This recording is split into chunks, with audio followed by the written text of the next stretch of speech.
ustedes esta primera porción de la palabra del Señor. Y quiero invitarlo a que usted abra la Biblia y abra también su corazón para recibir la palabra. Amén. Libro de Mateo, capítulo 10. Y vamos a leer del verso 20 en adelante. Gloria a Dios. Aleluya. Mateo, capítulo 10, verso 20. Dice así la palabra del Señor. Porque no sois vosotros los que habláis, sino el Espíritu de vuestro Padre que habla en vosotros. El hermano entregará a la muerte al hermano, y el padre al hijo. Y los hijos se levantarán contra los padres y los harán morir.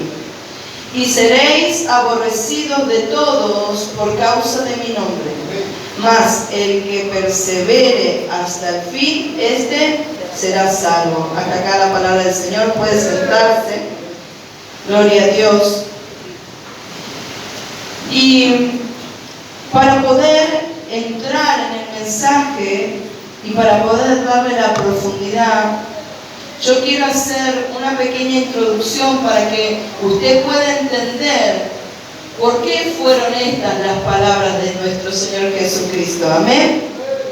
Durante mucho tiempo, luego de que Jesús inicie su ministerio y empiece a llamar a sus discípulos, los discípulos durante todo ese tiempo caminaron con el Señor y lo acompañaron al Señor en todo su ministerio. Amén. Y entonces los discípulos anduvieron con Jesús recorriendo ciudades, recorriendo aldeas, visitando las sinagogas, y los discípulos vieron y escucharon a nuestro Señor Jesucristo predicando, enseñando, sanando, liberando cautivos, llevándose las dolencias.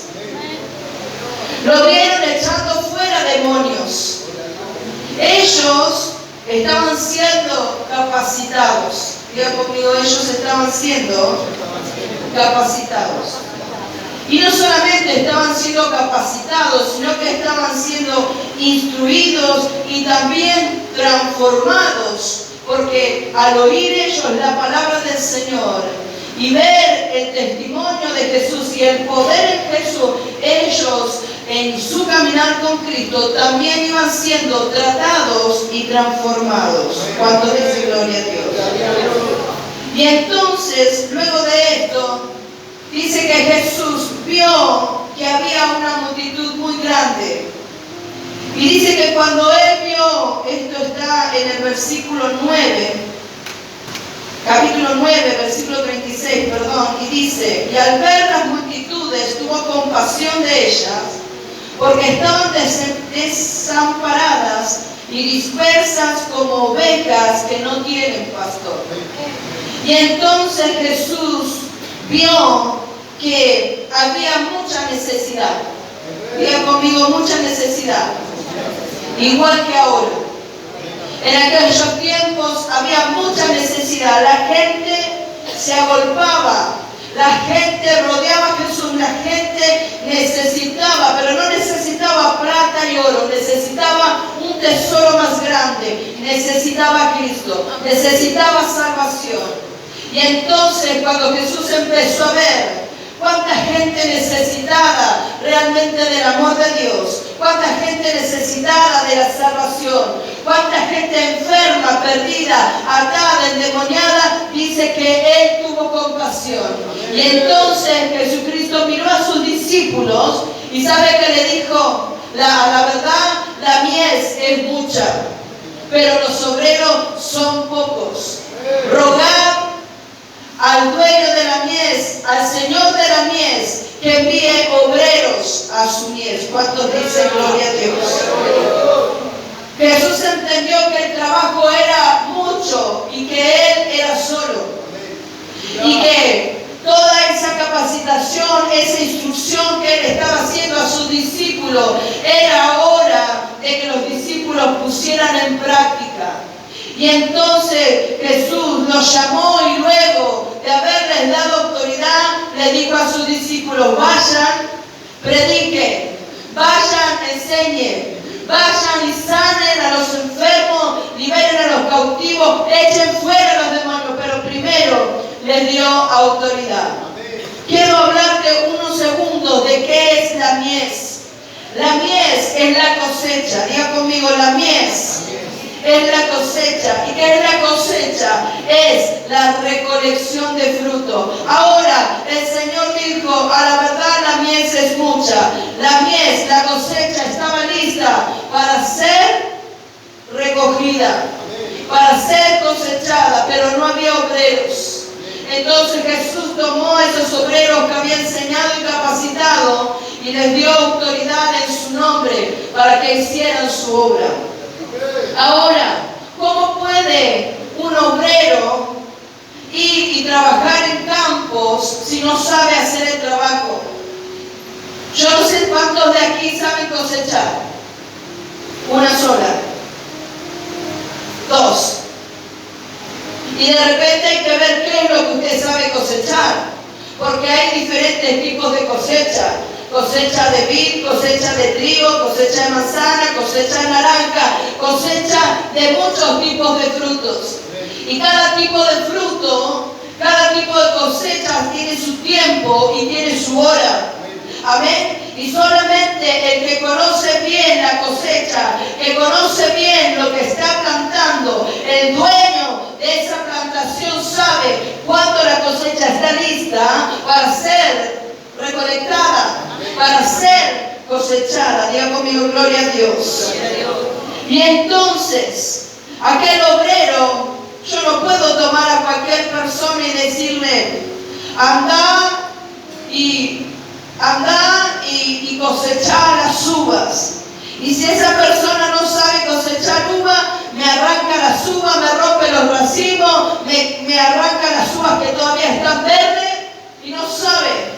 Entonces, primeramente, ese obrero tiene que tener una charla con su Señor, con el dueño de esa plantación. Y entonces el Señor le explica acerca de esa cosecha, le explica cuándo la cosecha está lista y cómo darse cuenta de que la cosecha está lista. Le enseña cómo debe cortar y cómo debe arrancar el fruto para que el fruto y la planta no sean lastimados. Entonces, luego de eso, el Señor le capacita y le muestra cómo se hace, porque no solamente se lo dice de palabra, sino que le enseña cómo hacer el trabajo. Y estos obreros, estos discípulos habían estado caminando con Jesús durante mucho tiempo, escucharon las palabras, fueron capacitados y vieron cómo era el trabajo, vieron cuál era la necesidad, conocían que era el tiempo de la cosecha. ¿Qué es lo que quiero decirte? ¿Sabe que en este tiempo la maldad se ha aumentado? Pero dice la palabra que el Señor le ha dado poder y autoridad a su iglesia para ir y hacer este trabajo, para ir y hacer esta cosecha. ¿Y cómo nos damos cuenta? No solamente porque la maldad se ha aumentado, sino porque el mismo Jesucristo, cuando vio la necesidad, cuando vio que había perdidos, cautivos y desamparados, Jesucristo tuvo compasión y dijo: vayan y cosechen esos frutos, vayan y prediquen el evangelio, vayan y lleven salvación.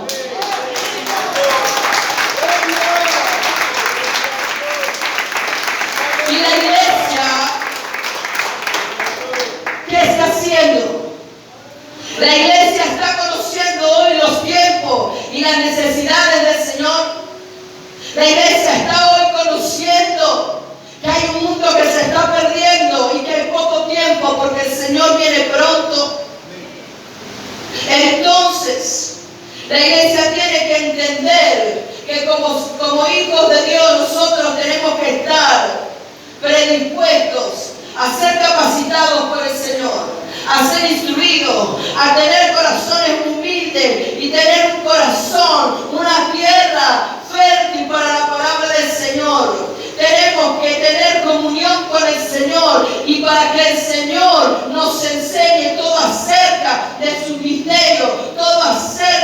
de su palabra, necesitamos tener esa comunión. Necesitamos oír la voz de Dios para ser guiados. Necesitamos el poder de Dios primeramente para ser transformados y luego para llevar a través del poder de Dios la palabra a los necesitados. Cuando dice gloria a Dios.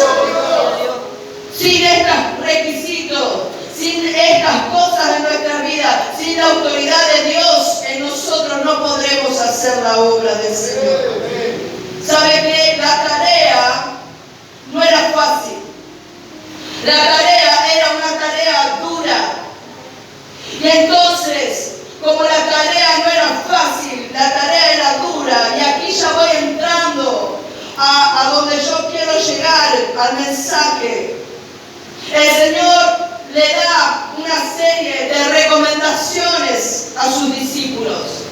La primera recomendación que le dice: sean prudentes y ojo, tengan cuidado con los lobos, porque los envío como ovejas en medio de lobos. ¿Saben lo que le estaba diciendo el Señor? Ojo, sean prudentes, sean mansos como palomas, pero sean astutos, precavidos como la serpiente, porque los lobos rapaces, ¿qué hacen con las ovejas? Las atacan, se las comen, las matan. ¿Y quiénes son esos lobos rapaces? Sino los falsos creyentes, los falsos maestros, los falsos apóstoles, los falsos pastores. Esos son los lobos rapaces que vienen a destruir la obra de Dios. Tengan cuidado, le dice el Señor. Luego le dijo que tengan cuidado de las personas, porque aún los llevarán ante la sinagoga, ante los concilios. ¿Saben quiénes son esas personas? Son los religiosos. Dice que lo iban a llevar ante quién, ante las autoridades religiosas, para que sean juzgados, para que sean examinados de cuál era la obra que ellos estaban haciendo, la obra de Cristo. Los religiosos, los que no han aceptado a Cristo en su corazón, los que no aceptan la palabra de Dios como tiene que ser, los que no abren su corazón a la palabra del Señor y son transformados como deben ser transformados, se convierten en personas religiosas que en vez de ayudar a la obra de Cristo, se levantan para detener el avance de los verdaderos cristianos y para destruir la predicación, para destruir el mensaje de salvación. ¿Por qué? Porque ellos están interesados solamente en lo externo y no en lo que el Señor nos habla a través de su palabra. Entonces el Señor le dijo: tengan cuidado con estos. Luego el Señor también le dijo que tengan cuidado y que no tengan temor cuando se encuentren ante personas públicas, ante personas que tengan un cargo público, que tengan una autoridad. Hoy lo podemos traducir no solamente en personas con cargo público, sino en personas que pueden tener autoridad sobre nosotros, en nuestra casa, en la calle, en el trabajo, en diferentes lugares. Y le dijo que no tenga temor, porque cuando estén enfrente de esas personas querrán azotarlos. Esas personas le dirán cosas y querrán increparlos. Y entonces el Señor le dijo: no tengan miedo. No tengan miedo cuando estén enfrente de ellos. Y ahí empieza el desarrollo de esta palabra. Cuando dice: porque no sois vosotros los que habláis, sino el Espíritu de vuestro Padre que habla en vosotros. Y entonces el Señor dijo: no teman, porque yo pondré las palabras en su boca. No teman, porque el Espíritu que está en ustedes hablará por ustedes, a través de ustedes.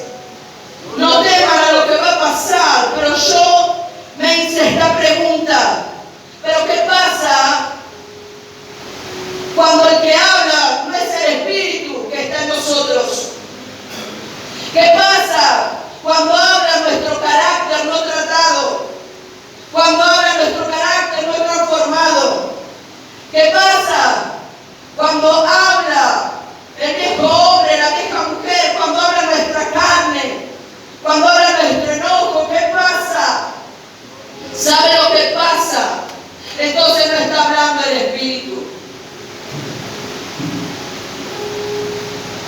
disculpe. Entonces, no está hablando el Espíritu en nosotros, porque el Espíritu no está. O está a veces, o está cuando le pedimos, Señor, ayúdanos.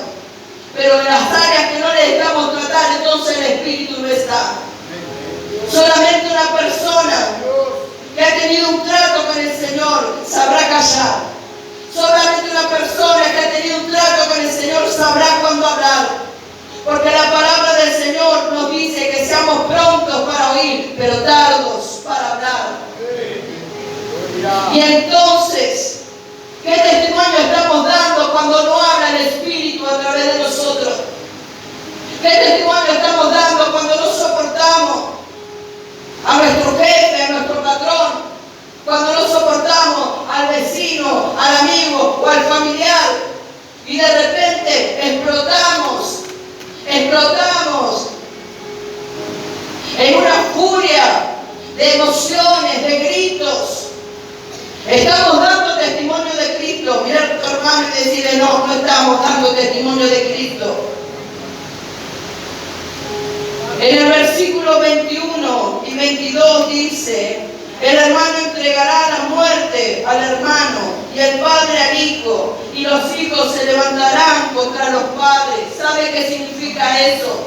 El Señor le dijo, tengan cuidado, no se desanimen, porque van a vivir cosas difíciles. Si ustedes realmente me quieren agradar, si ustedes realmente quieren seguir mi palabra y caminar como yo les digo que tienen que caminar, muchos no los entenderán, ni aún tu propia familia te podrá entender. Entonces vendrán las críticas, vendrán las burlas, vendrán las indiferencias, vendrán los insultos y vendrán tantas cosas sobre los hijos de Dios. ¿Y sabe qué pasa? Cuando viene toda esta persecución, cuando viene todo este peso sobre algunos creyentes, muchos se desaniman. Muchos dicen, esto es seguir a Cristo. Y entonces muchos pierden su salvación porque no perseveran hasta el final. Pero el Señor dijo, el que persevere hasta el final será salvo. El que persevere hasta el final, el que soporte todas estas cosas y el que camine conforme a mi palabra, conforme a mi voluntad, el que haga mi voluntad, ese será salvo. Aleluya, alabe al que vive. Exalte el nombre de Cristo.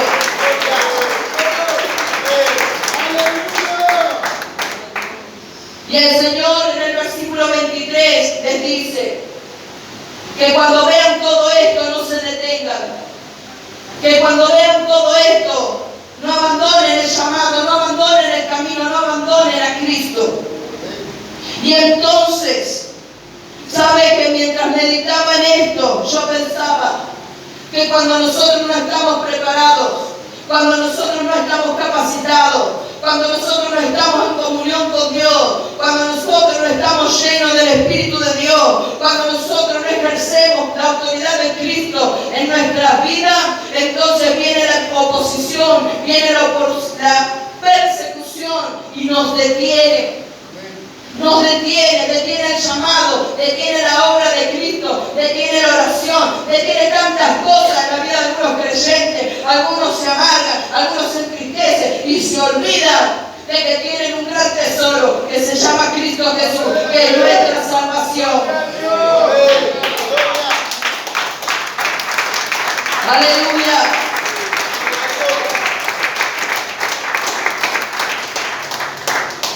Pero Cristo, nuestro Señor maravilloso, dio esta advertencia no solo a sus discípulos, sino a la iglesia.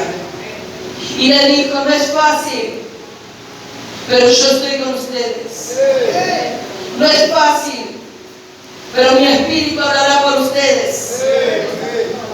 No teman, no se desanimen, sigan, no abandonen el llamado, el camino, no me abandone.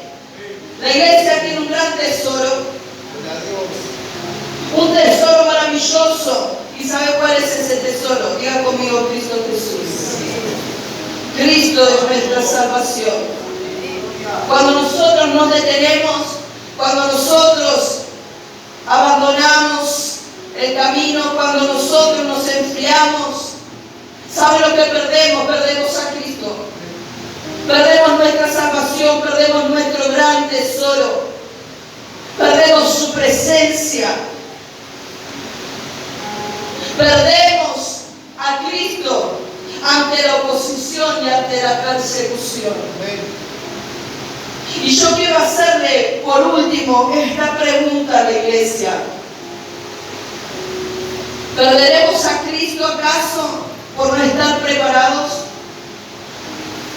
¿Perderemos a Cristo acaso por no estar fortalecidos en Él, por no estar en comunión con Él?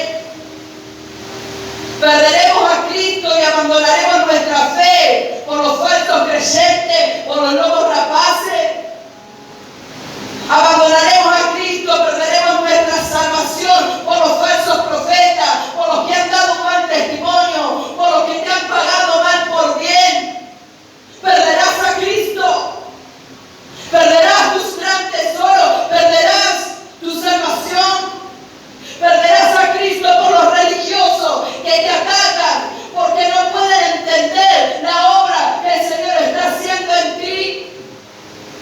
¿Perderás a Cristo por tu familia, que son rebeldes, que no quieren aceptar a Cristo en su corazón, que no quieren caminar conforme a la palabra, que siguen en el mundo, amando la fiesta, amando el alcohol, amando los vicios? ¿Perderás a Cristo por esas personas querellosas, por esas personas, familia, hijo, padre, madre, que te critica porque sigues a Cristo, pero ellos están perdidos, muertos en la oscuridad y en el mundo? ¿Perderás a Cristo? ¿Perderás tu testimonio? ¿Dejarás de seguir a Cristo para volverte a ellos y vivir un poco en el mundo y un poco con Cristo? ¿Lo perderás?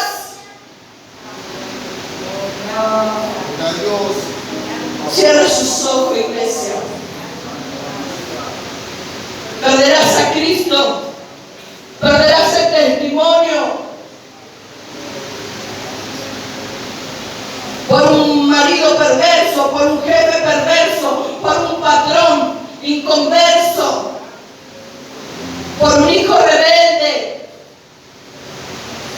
¿Perderás a Cristo porque no dejas que Cristo trate tu carácter? ¿Perderás a Cristo?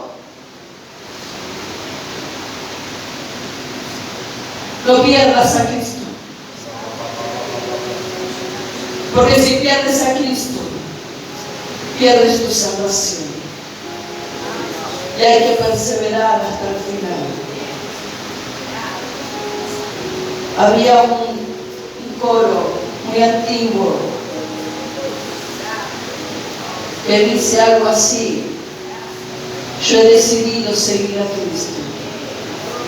Yo quiero invitarte a que tú te pongas de pie, y si tú has decidido realmente seguir a Cristo, que puedas levantar tus manos y cantar conmigo este coro con todo tu corazón.